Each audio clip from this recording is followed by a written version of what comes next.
Hello, students. Today we're going to talk about Bonaparte Blockchain Lab. Blockchain Lab, blockchain is a technology, and what are the pieces that we are inside the technology? For example, when you say Microsoft, you will say Word, Excel, PowerPoint. So these are items inside the technology of Microsoft Office. So here in the blockchain, we have the same. We have also technology, but from where the technology start with the DeFi. For example, if you go to Whole Food, you buy banana, you buy some apple, strawberry, maybe beer, pizza, but this is what I have for you today. You go check out in the DeFi, decentralized finance, the customer gives the store the money, the store give you the product. In CeFi, centralized finance, when you finish your basket, you want to check out, Visa give the money to the store, you give the money to Visa through your credit, then the store sending the basket to Visa, and then Visa send back to you. So in every time you use a credit card or other payment, not decentralized but centralized, basically the transaction between Whole Food and Visa, not between you and Whole Food. Whole Food do the business with Visa, they send the money, send the card, and then you give the money to the Visa, and then they send you the card. That's a DeFi, decentralized finance. That's a concept of crypto that the blockchain built it. What's the what's the app that use the DeFi methodology? It's called DApp, and it's decentralized, open source, smart contracts, blockchain based, tokenized economy. And here are example: Uniswap, exchange for crypto trading, Axie Infinity, a play-earned blockchain game, Aave, and other things. So this is how the DeFi between the CeFi, between DeFi and CeFi, DeFi peer-to-peer, CeFi through centralized system. How we support that? How we support the DeFi through the DApp.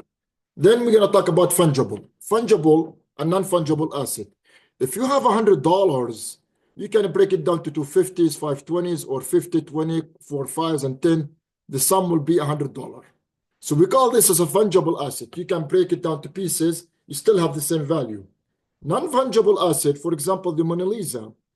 If you have the Mona Lisa and you want to suppose $1 million, if you break it to two pieces, you cannot sell this for $500,000 and this for $500,000. So we call this non-fungible asset.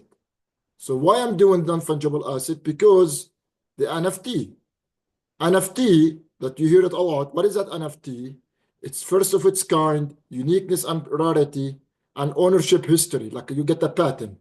For example, if I want to sell my picture, here's my picture, Joseph Bonaparte. I can go to the blockchain, sell it, and get ownership. When I upload it to the blockchain, they give me a hash number. This hash number is my patent, basically. So now if you want to have a patent, if somebody want to sell this picture, they cannot do it unless through me, because now I already have a hash and patent. Hash number, that means I get a patent. Now, if you want to do a patent for this picture, you can upload, when you do the simulation by yourself, you can upload your picture, your car, and anything. If you want to get a patent for this picture, nobody can sell it. I need to pay probably $20,000 between lawyers and fees and other things. But here in a split second, you can get ownership. So that's an NFT. Tokens, excuse me. NFT is part of the tokens. Tokens can be many things. NFT, one of the tokens. NFT token.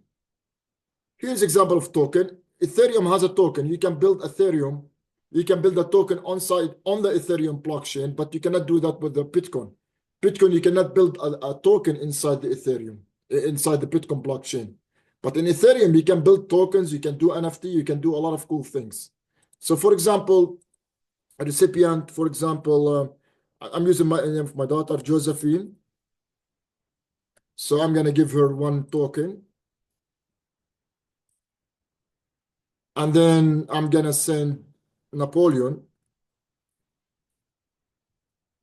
I'm going to send him, for example, one Ether. 1 Ether. So there we go. So have a record here. So you can send Ether, you can send token. Now the token could be many things. It could be NFT, it could be anything. Token. Like if you are a student, you want to have a token under your name. That's beautiful. So you can build a token using the technology ERC20, I think. So that's a token. So again, remember, the whole idea of crypto and blockchain is a DeFi, decentralized, built up on the DApp. The fungible and non-fungible is important to know for the NFT. What is that NFT? It's a non-fungible token. Now, NFT is part of the tokens, and here's the way how it works. But the key thing in the DApp is a smart contract. What is that smart contract? I'm going to teach you smart contract. This is the first place in the world where you can see something as close as you can get. For example, my contract, I'm going to name it Bonaparte. I'm going to name it after my last name. So I say, if you give me 1 Ether, then I will give you 50 Dodge. Create a contract and go through steps. And then I can say another contract, Bonaparte 2, I'm going to call it. If you give me 50 Dodge, 51 Dodge, I will give you 1 Ether.